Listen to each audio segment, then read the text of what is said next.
Hello everyone, and welcome to the History of Byzantium, episode 125, A Tsar is Born. Last time, we followed the confusing game of musical chairs that decided who would become the new guardian for Constantine VII. In the end, the major players from the court of Leo VI were all swept away, and an unknown Armenian sailor took charge of the government. So who is Romanus Lekapenos, and where did he come from? Lekapenos derives from Lekap, a town near Melitene in western Armenia.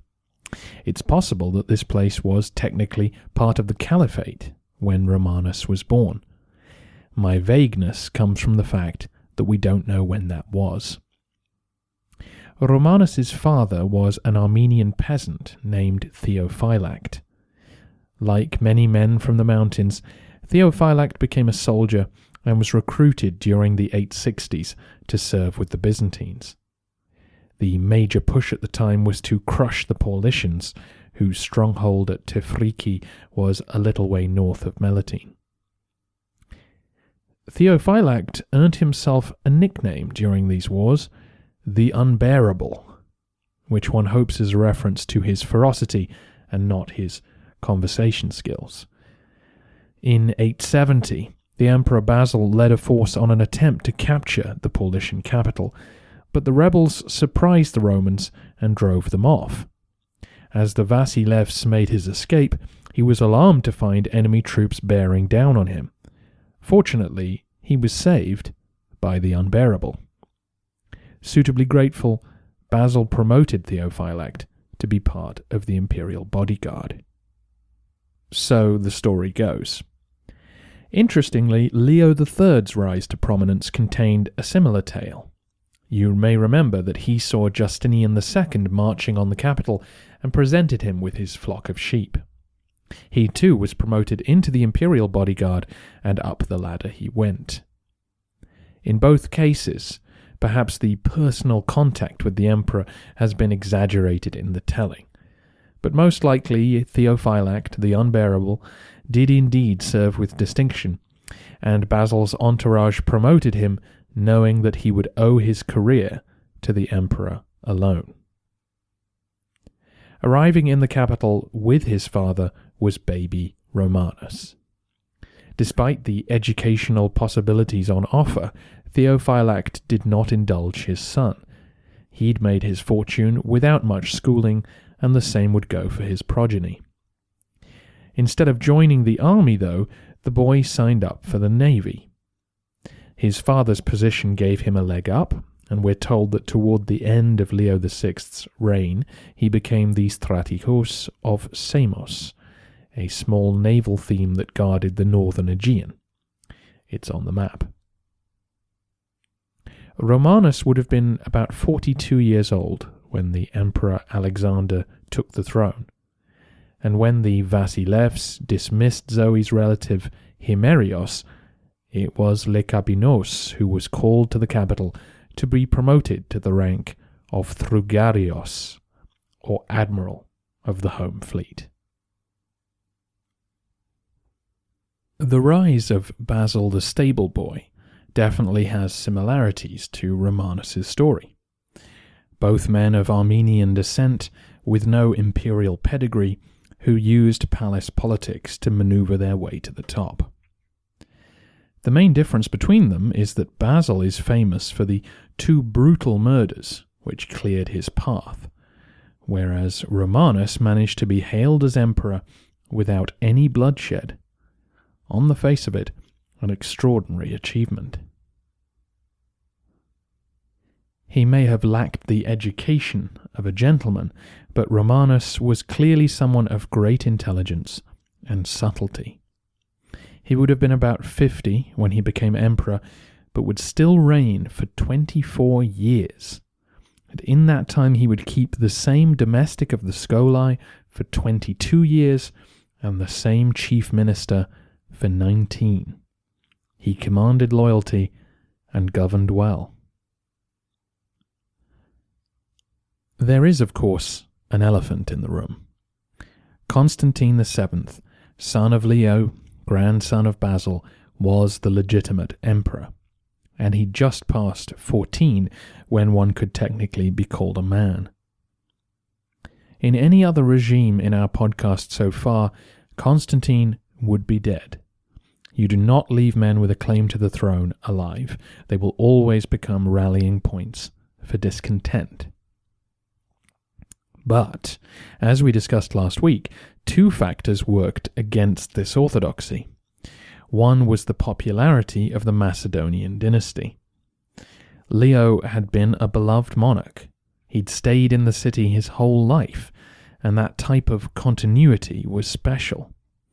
Before him, Basil and Bardas had won great victories which saw loot brought back to the capital. It had been nearly 80 years now since there was a serious defeat at the hands of the Arabs. Things were going okay. Why spoil that? Leo's efforts to produce a son would have been the celebrity story of the day. When finally he'd succeeded, young Constantine was seen as a blessing, a gift from God to preserve this new era of peace and prosperity. This popularity was too valuable to the regime.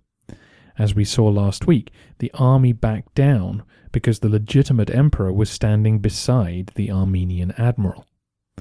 If Constantine died, though, men would ask themselves, what right does Lekapenos have to rule over me? Still, in any other era of Roman history, it's hard to imagine even this saving someone. But the unique geography of Constantinople made this arrangement possible. The palace was big enough to keep him in comfortable house arrest, away from men who might try to seize him. And as the years passed, even this was deemed unnecessary. Constantine was allowed out because no one wanted him to leave the city. The government because he was their tool, and the people because he was their mascot, and possibly still future emperor. Romanus and Constantine were also a good fit, personality-wise. Constantine was quiet and obedient. He bore the insult of being deprived of his birthright with dignity.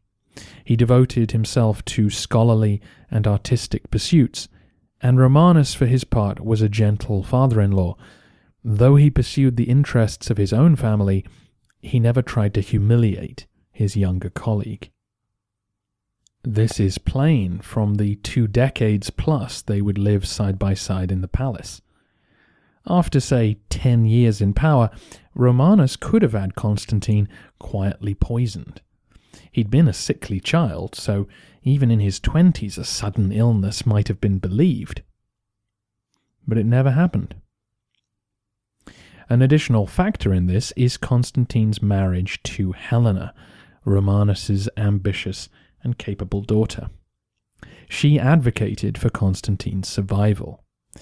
We know they got on, but affection aside, the marriage allowed her to have influence she otherwise would never have had. She was an Augusta. Her children were in line for the throne. She could jockey for position with her brothers instead of being married off to a magnate, as her sisters were. For Romanus, too, this was an extra joy. Rarely do imperial fathers and daughters get to grow older together.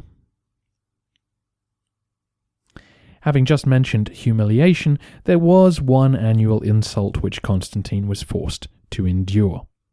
Part of why Romanus was keen to court the Patriarch Nicholas was that the bishop had stood against Constantine's legitimacy.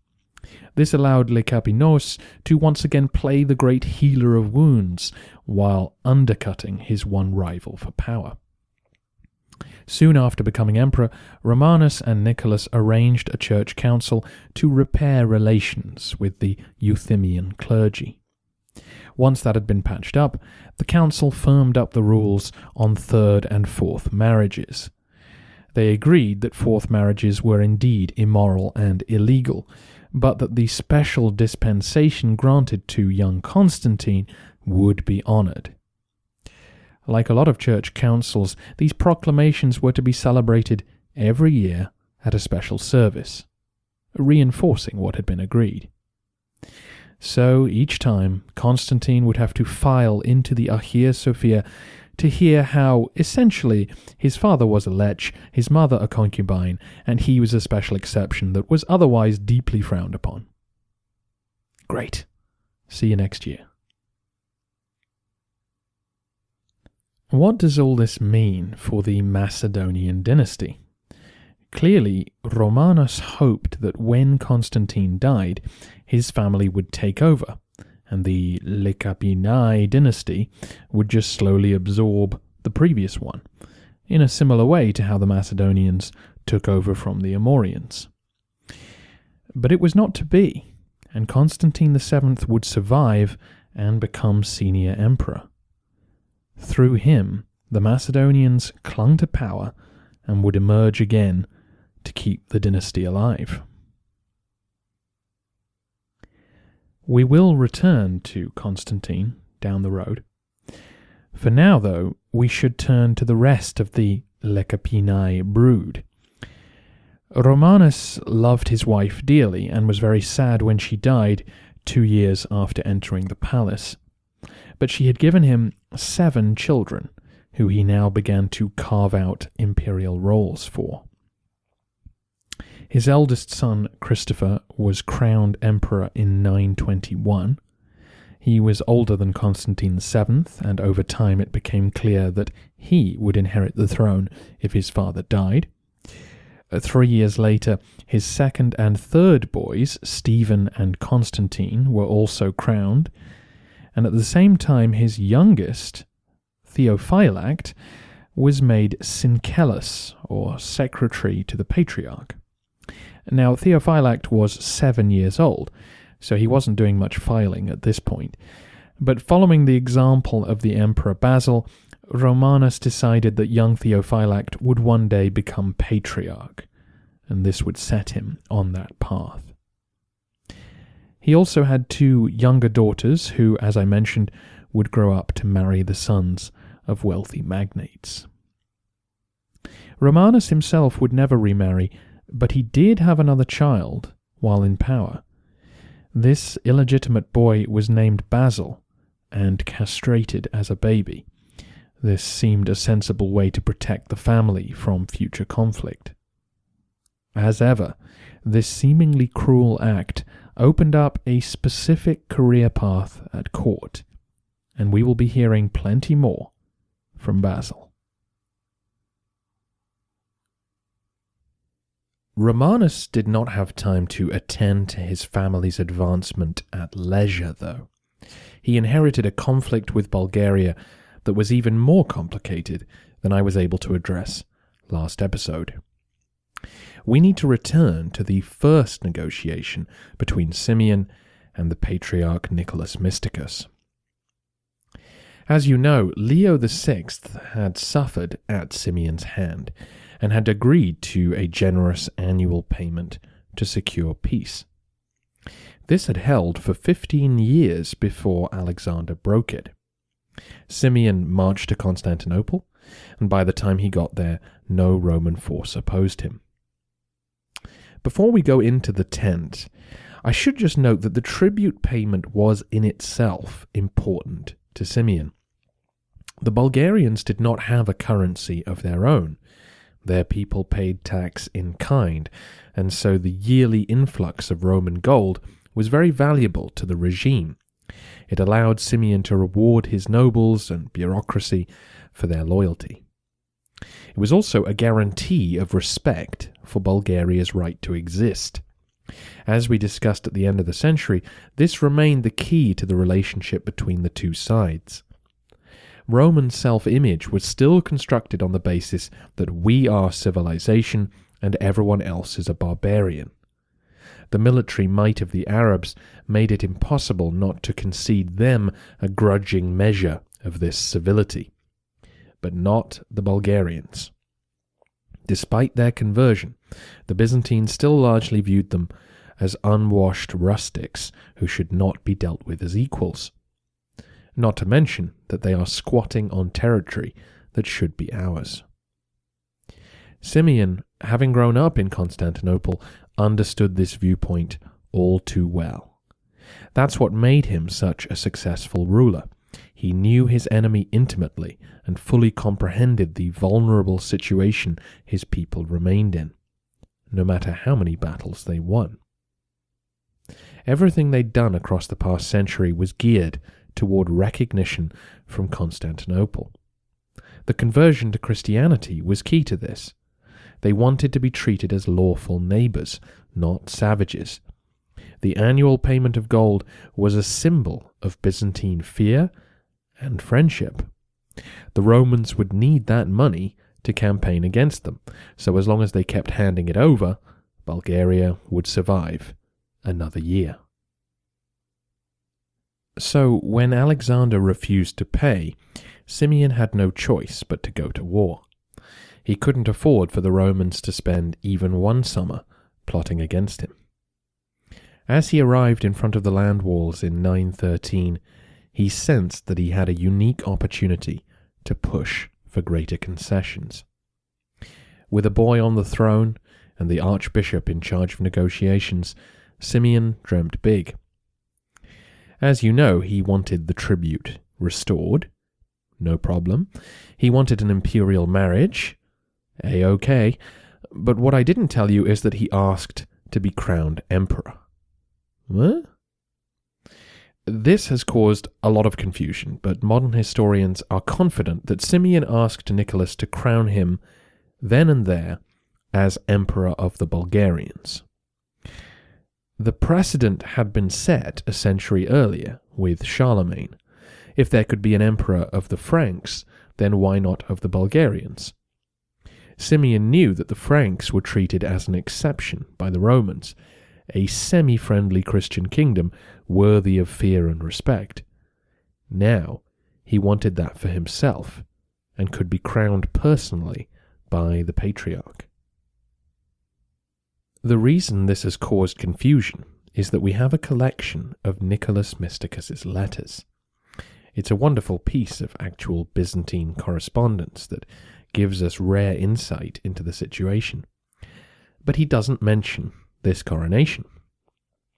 Through the chronicles, though, it seems clear that Symeon began styling himself as emperor after this meeting, and was angry to not have the title acknowledged by the next couple of regimes.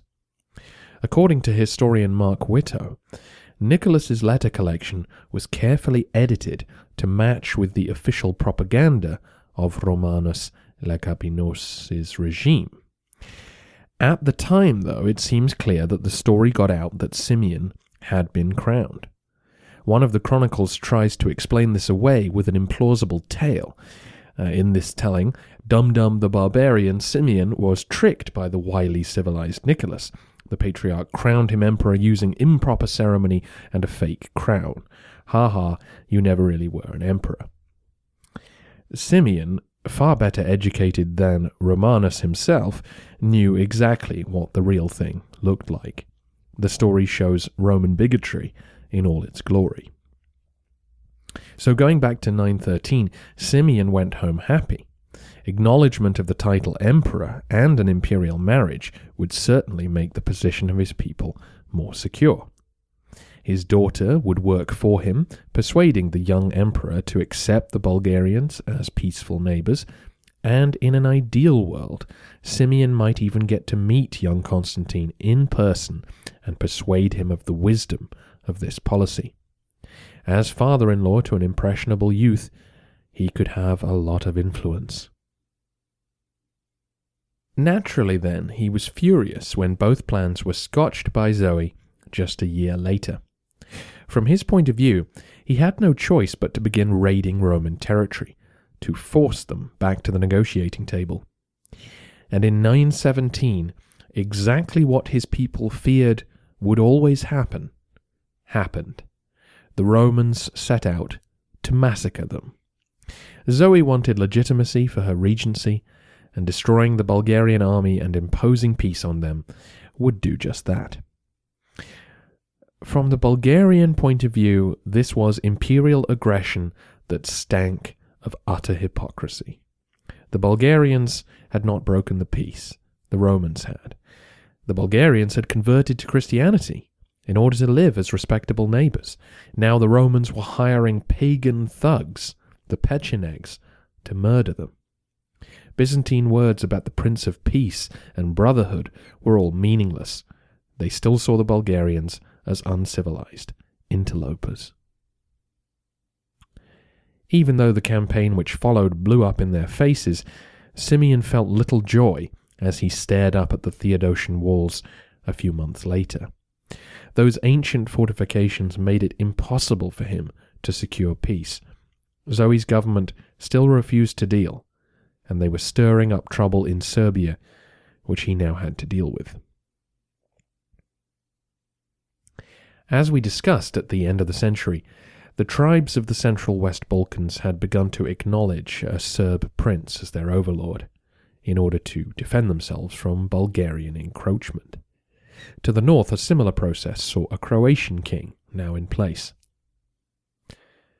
The Bulgarians still ruled in a steppe manner, meaning they relied on fear to whip the dozens of Slavic tribes that populated the peninsula into shape. A rebellious Serbia was not a threat in itself, but it might lead to the Slavs of Macedonia refusing to show up for campaign. The Romans knew this and sent cash to the prince to convince him to resist. Symeon was able to restore things swiftly, but 2 years later the Byzantines found another candidate and sent him with some aid to try and steal the throne. During this time, Symeon continued to apply pressure. He raided Greece as far as Corinth, smashing the local theme armies and demanding to be hailed as emperor.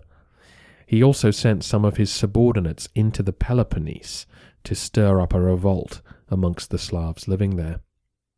He continued to correspond with Nicholas and was enraged to learn that Romanus Lekapenos had stolen the role of imperial stepfather that he'd coveted.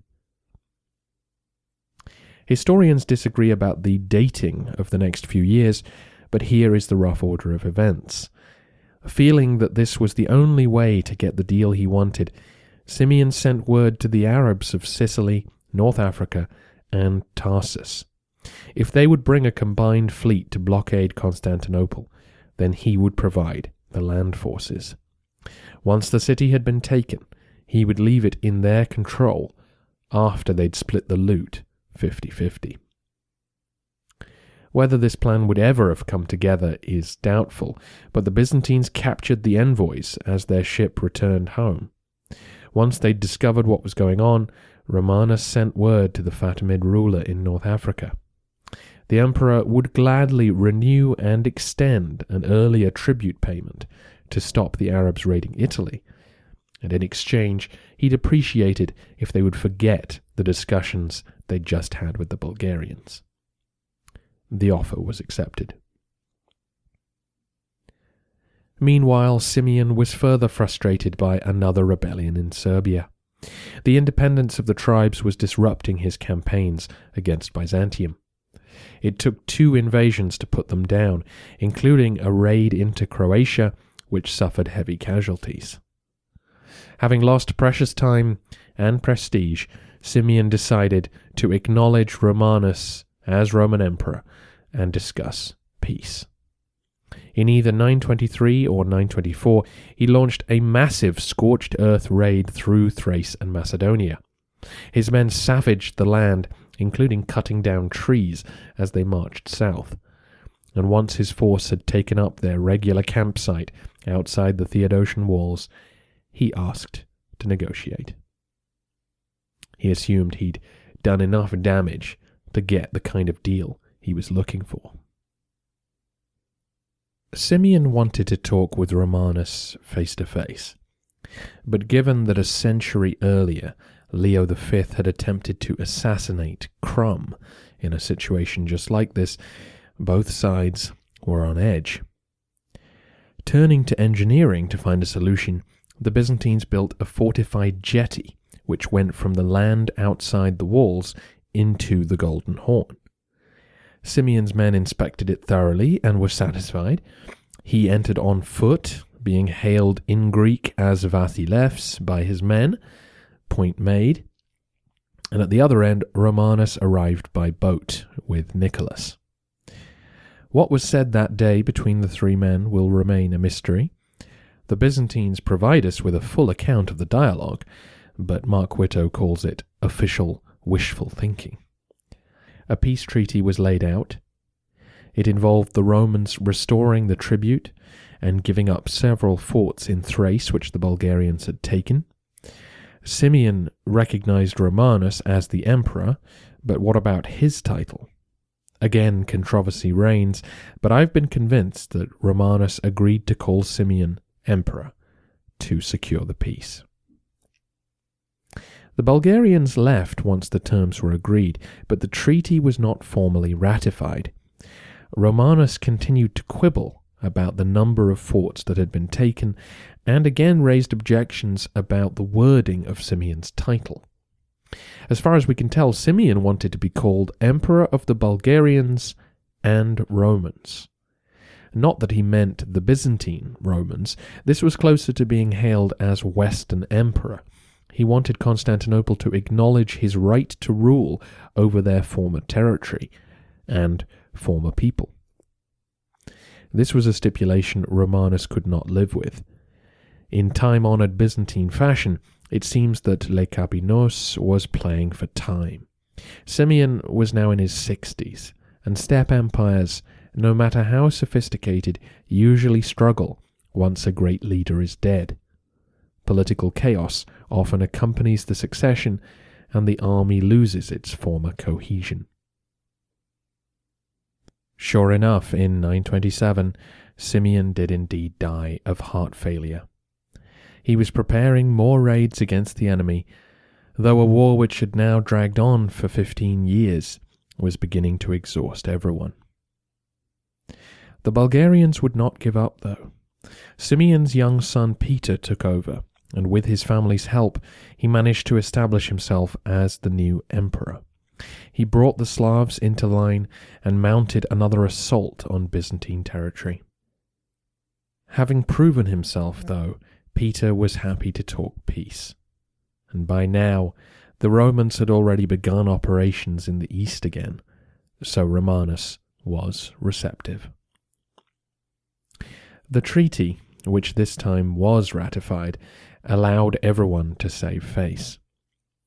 The Romans got their Thracian forts back. There was an exchange of prisoners, and Peter accepted subordination to his spiritual father in terms of rank.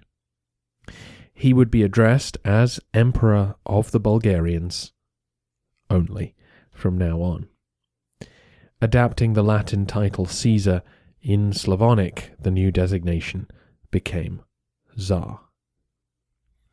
Symeon had also raised his archbishop up to patriarch a few years earlier, presumably so that future emperors would not be dependent on Roman approval. The treaty confirmed this as official in Roman eyes, which was a big deal.